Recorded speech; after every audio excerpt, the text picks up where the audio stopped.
Assalamualaikum warahmatullahi wabarakatuh. Sing jawab kok ngarep bloko, sing guri ora melu jawab kira oleh mbuh mangan. Assalamualaikum warahmatullahi wabarakatuh. Alhamdulillah, muga-muga sing jawab rezekine tambah kathah, sing ora gelem jawab tak dongakno udunen sewulan. Ben bingung ora iso ndodok, ora iso lungguh. Kaya donga mandi wae. Lah donga kuwi mandi ah. Ana buktine. Tahu ana buktine? Buktine piye? Jaman ana corona 2019 mbokku lara. Angger dokter ora kuat nambani. Ora iso. Kon ngrujuk ning Semarang aku kuwatir. Akhire mbokku tak gawa mulih dhewe tak dongani. Mari mati. Ngono kok arep mandi omongan apa? Mati penyakite karase. Ilang. Iya, iki nyambut gawe ditimbali karo Pak Suwaji. Ingat Shinobi, ingat Masdi. Ya, iya jeling aku matur nuwun. Jeling aku. Iya, Re. Ingat Shinobi, ingat Masdi. Ya. Alah. Genahmu ning ngono blokoe 100.000. Ha iya. Monggo Pak Bu nek badhe tumbas kursi, lemari, tempat tidur mara mawon teng Gene Masdi. Shinobi Furniture. Ya, alamat endi Mas Gendut? Alamat Lambangan kono. Ning Lambangan. Iki piyayine lomo anggere dagelan mesti nyawer. Lho, anjen batine akeh. Ha iya mulane alhamdulillah sing nyawer dagelan tak dongakno rezekine tambah amin Allahumma. Amin. Sing nyawer. Iya. Nak sing ora nyawer. Sing ora nyawer nyapa tak dongakno barang. Ora mbok urusi. Ya didongakno muga-muga rezekine akeh. Iya. Wah, kurang medun. Kurang medun. Salaman kok kurang medun. Kaya Pak Suwaji ae. Lah aku gumun.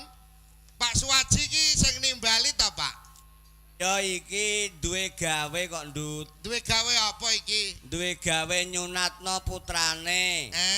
Ngene iki malah aku seneng kok. Saya meneh cek dising ditanggap sing nonton seneng nak acara digawe manggone no lapangan. Ora seneng piye? Buah ora iku iso ndelok ngono. Lho jajal ngene iki go, upama nggone halaman nggone Pak Suwatar. Iya. Ning latar biasa kok ora buah ape ndelok ewah. Lho ngene iki rak biasa kaya sedekah bumi malah. Iya. Lah iya kok iso. Nggone Pak Suwaji iki tanggapane jan aneh tenan kok. Teh aneh. Lah wong omahe gedhe apik nek nanggap ketoprak malah dikek ning ora-ora. Lah aku tekan sing nyuting barang kok gumun aku. Gumun piye? Iku wong nyuting apa kodhok? Ongkrong-ongkrong. Lho, ben cetok gambare. Oh, ben pas suarane. Iki ngemeno nyambut gawe lho lagi iki tukang syuting kok mbok syuting iku lha apa? Iki awake dhewe mrene matur nuwun karo Pak Jibloko Pak Klendeng. Lah matur nuwun karo sapa? Ning kabeh para penggemar siswa budaya. Ngono. Sing mau rawuh saka laladan diae komplit ora ketinggalan. Apa meneh ngepasi iki maine cedhak kutha dadi teko kabeh. Do rawuh kabeh matur nuwun alhamdulillah mugi penggemar utawa bola-bola siswa budaya sehat ora ana alangan sawiji apa-apa. Tanpa penggemar siswa budaya iku ora ana apa-apane.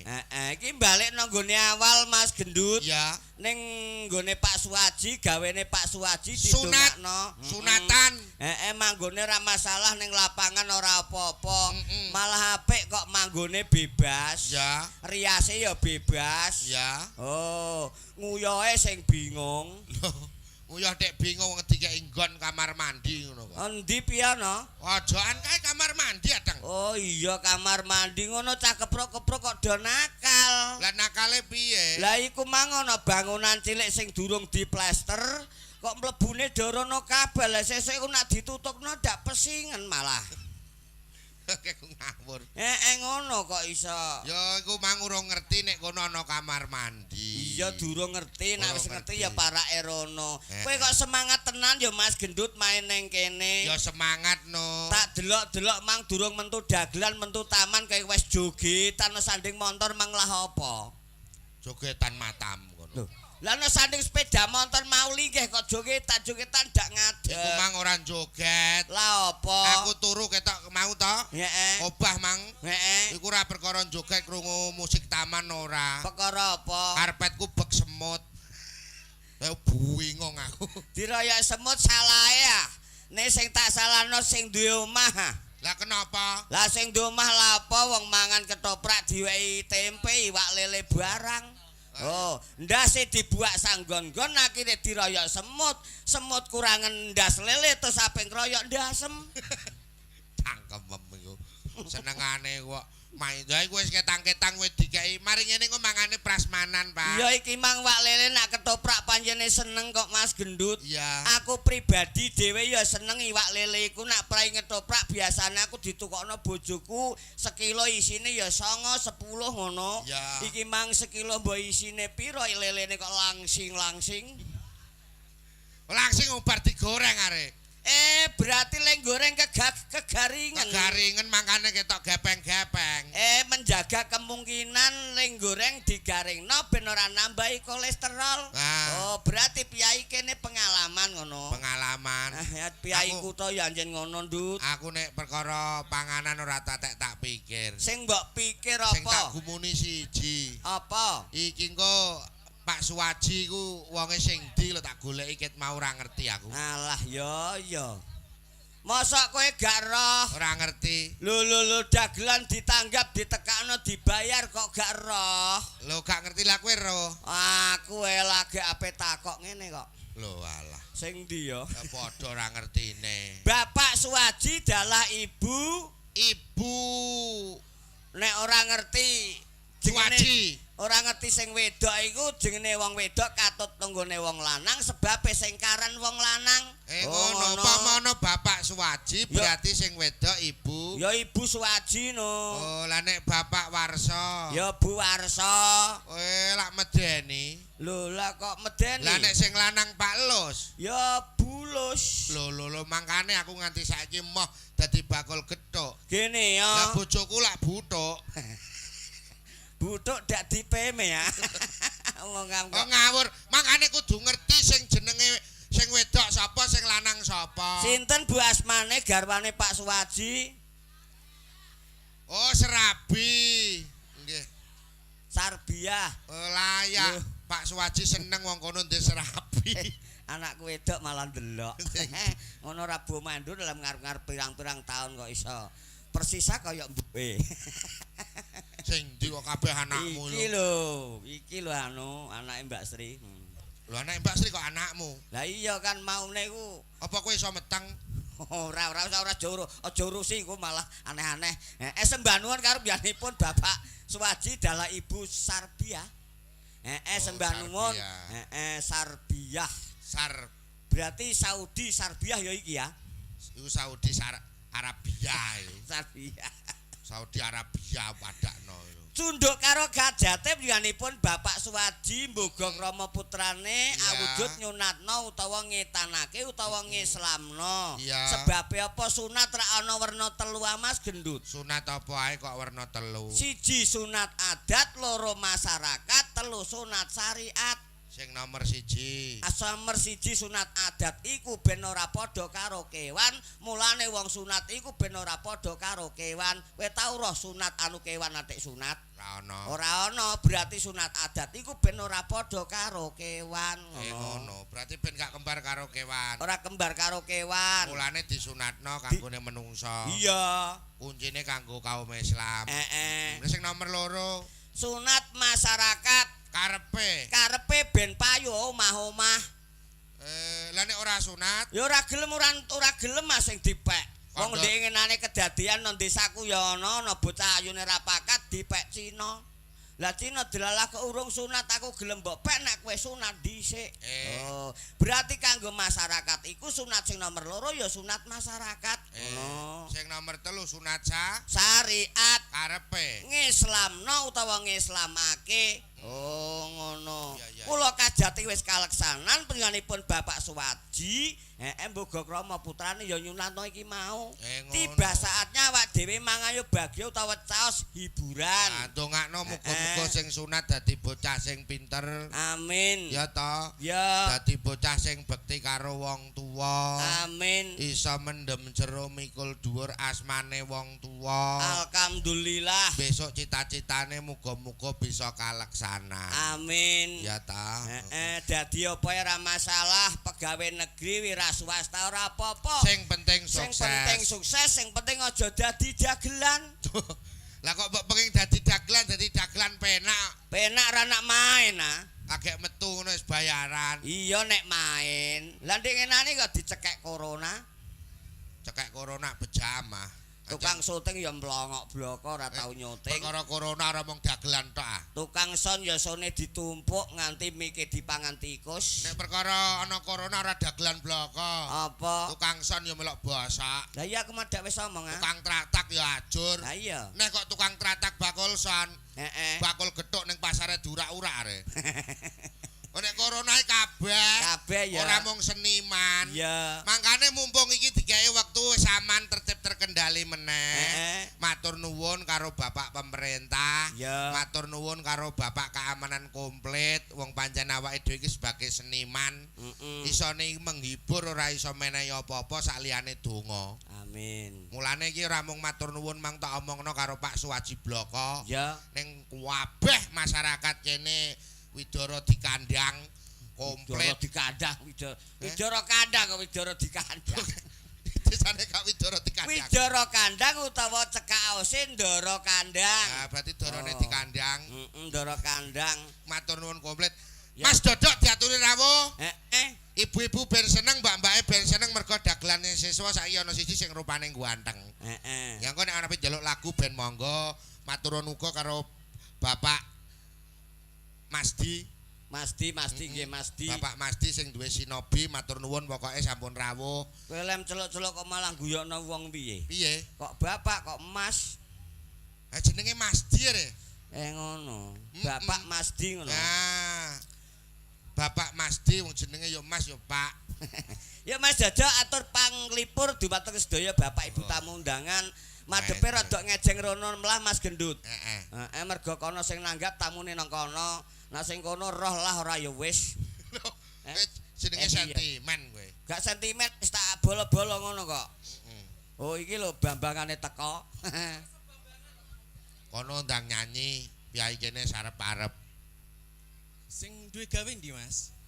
Mbok takokno ku ape buah piye kowe? Ora ape buah mbok takokno barang. Mang taman do disawer. Lah gene ya. Sing kok dagelan uman apa ora iki? Alah wong dagelan kok takok saweran iku lho lah apa? Antuk. Ora entuk asaru wong dagelan barane larang wong telu. Berarti ora entuk jaluk saweran. Ora entuk wong jaluk derajate nang ngisor goblok. Aluk sing aweh ning dhuwur ngono. Jadi Angger jaluk ning ngisor. Sing aweh ning dhuwur. Angger jaluk ya ning ngisor. alah ra percaya. Dek ora percaya. Kowe wingi ngejak aku ning Kampung Baru njaluk kok ning dhuwur. Tak antem iki cangke kemah. Kampung Baru iki. Kampung Baru. Mangkane dijak mara gelem. Nah ya ucap moh kok. Kowe moh. Alah kowe moh ya wis. Lah wong iki cah lempeng galeng. Aku roh ngono-ngono kuwi. Lempeng galeng apa nyanyi ayo. Nyanyi yo. Taturi tembang campur sari. Campur sari lakone J2 Mas Gendut di syuting karo para tamu nggih Pak nggih. Oka video syuting. Oka production. Saka Tambak Rama wis ora samar wis ora pangling masih ingkang nyuting ya ajek. Iki lho sing rada genti sapa cah kok melok? Anyar napa wis pirang tahun gak tau roh aku. Ya isa ajek iku ah. Isa ajek. Lho berarti awake rak mundak lemu blok ngono. Lah kowe lemu aku kok selot kuru iki kepiye? Kuru pikiran apa? Alah ayo nyanyi. Takok ae malah kowe. Nggih. Jane ibuke disapa dulu. Disapa dulu. Metu plunyus nganggur ora nyapa ora kula nuwun. Matur nuwun karo Pak Suwaji. Pak Suwaji kali Ibu sinten? Ya iki kalau kowe nek takok bingung-bingung kalau medun wonge takoki jak salaman. Medun ngono. Ya jenengan Pak Suwaji Pak ngono ben ora tokak takok. Kowe dikon medun marani sing digawe. Mau sunane ya ana campur sari barang sing lagune ngene iki lho. Piye, Pak? Larane lara ora kaya wong kang nandang buyung. Suaramu kaya gembreng ditabuhi ngono, Deng. Mangan radio. Ora radio. Apa? Kulkas. Wong mangan kok iso radio. Lah mangan apa? Mangan ra doyan. Aku doyan wis bar mindo kok ora doyan. Iku mangan neh iki kok. Engko mangan neh Nek nang nggone dapur mak sing rada larang dagelan plete are. Diparingi wewayangan nggih. Wewayangan cok yuk dadi wewayangan. Tamu Konjuk undangan, sedaya nggih. tamu undangan kabeh. Kalem-kalem sing riyen. budaya. Langgam riyen nggih. Ya. Kalem-kalem. Kalem-kalem ono bar dadi gas. Gaspol pokoke. Pol remblong. Ojo remblong apa? Lah piye? Trauma aku. Tak sinarang sisa budaya Oka Production, Ya. Sito Audio. Ya. Monggo Mas, dados.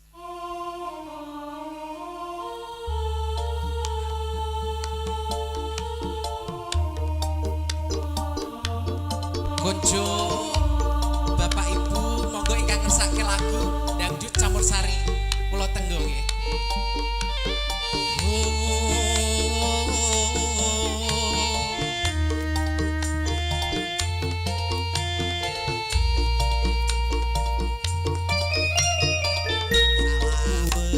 Wewayangan kang ngeridu ora ilang saka pikiranku. Wis tak lali-lali nyatane ora iso lali. Ayo. Jan lomane ra kaya sing duwe sinobi Pak Klendeng. Matur suwun. Muga-muga diparingi lancar rezeki laris nggih Amin, Pak. Amin. Endah pasoryamu seliramu. Mboten ngersake lagu pasti. Mboten ngersake lagu. Oke. Nyampe kowe lah aku ra lah. Pak kowe lah aku mau. Mugi rezekine lancar nggih. Sehat waras. Nimas pepujanku. Pepujanku. Ojo mlayu saka pengarepmu. Dadya Dadya tombo tresno. Tangga tresno. Mancing ono telenging kalbu.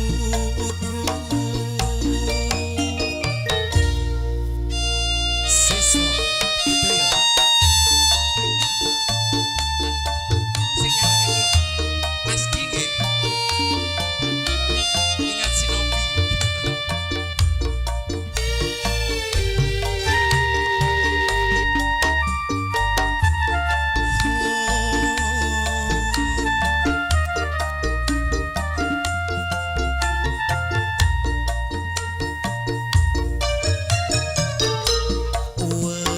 Wewayangan kang ngeridu ra Ya.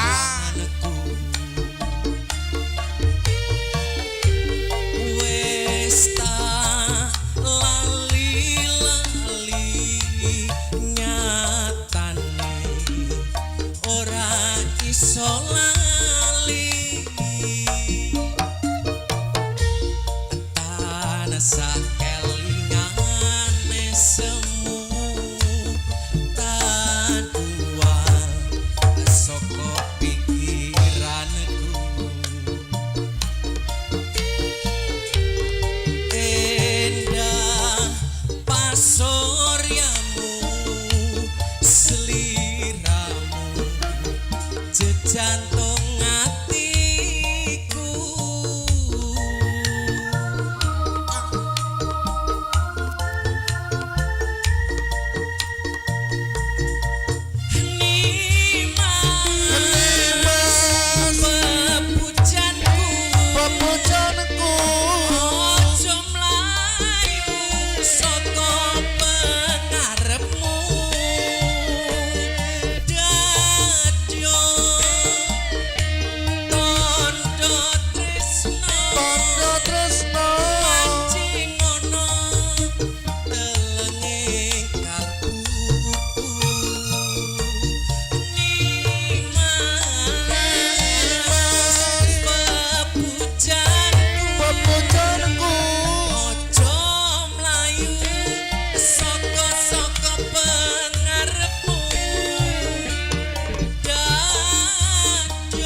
wayangane paribasane iki lagu iki nyeritake apa Mas Dodok? Wewayangan. Kelingan pokoknya intine ya. Kehilangan seseorang pokoknya. Oh, berarti terbayang-bayang. Terbayang-bayang. Cara basa Indonesia nih. Ceritane iki bojone lunga 3 dina minggat iku lho menawa. Bojone sapa? Berarti terus kelingan. Berarti terus terbayang-bayang. Ora tak pikir. Ora mbok pikir. Wis ben diurusi wong lah. Sok ndak mati dhewe ya, Pak. Mati dhewe. Iki Seneng pripun Mas Gendut? blarak mesti omongane iki blarak-blarak. Pripun Mas? Mancing. Kok mancing ya ora usah mbok pangan. Wis dijarno ae ngono ya. Barno ben mancing ngenteni sesore utaran tontok. Ning stasiun Solo, ora bingung malah. Stasiun balapan Mas. Stasiun balapan. Napa-napa. Sarep-sarep engko diwenehi kok Pake kadung njaluk nitip kangen barang kok. Loro.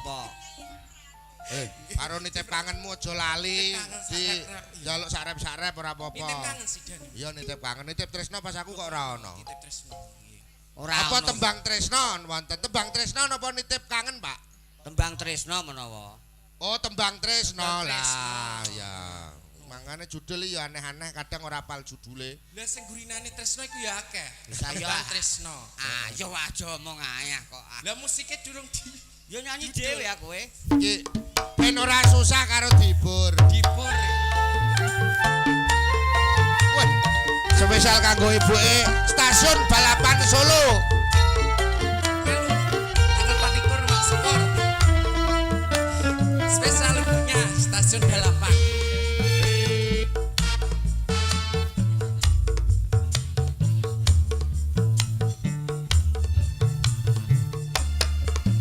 Ning stasiun balapan Kutha Solo sing dadi kenangan kowe karo aku, Kowe karo aku. nalika ngeterke lungamu. ning stasiun balapan Rasane kaya wong kelangan kowe ninggal aku ra krasa netes elo ning pipiku ada Dada sayang.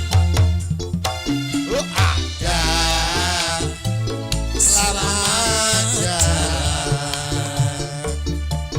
janji lu ngomong sedelo jare sewulan ra ono pamit pun nalika smono ning stasiun balapan Solo.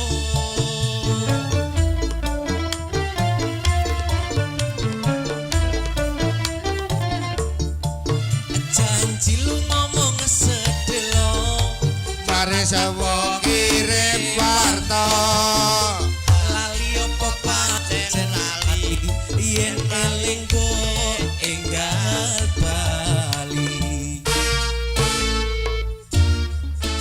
ning stasiun balapan kutha Solo sing dadi kenangan kowe karo aku nalika ngeterke lungamu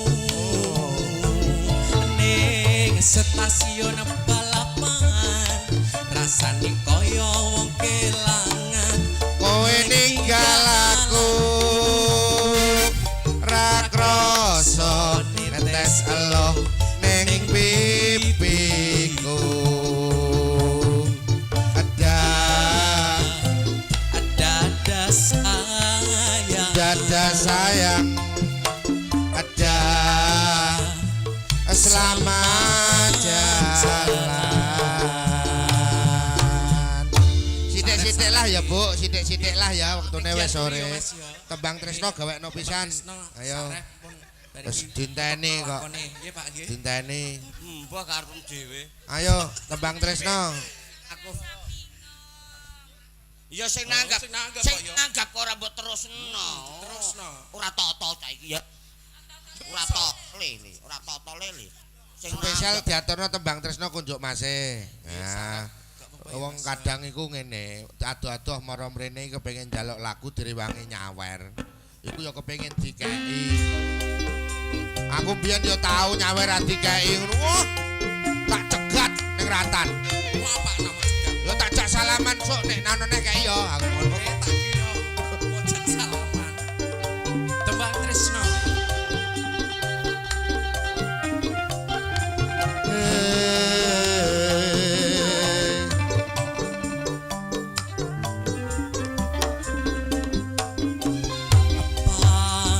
Padange surya nanging weteng mripatku sinare rembulan nambah susah atiku tresno sing tak jaga amung kanggo sliramu nanging nyatane aku kok abusi. Seto Audio Oka Production.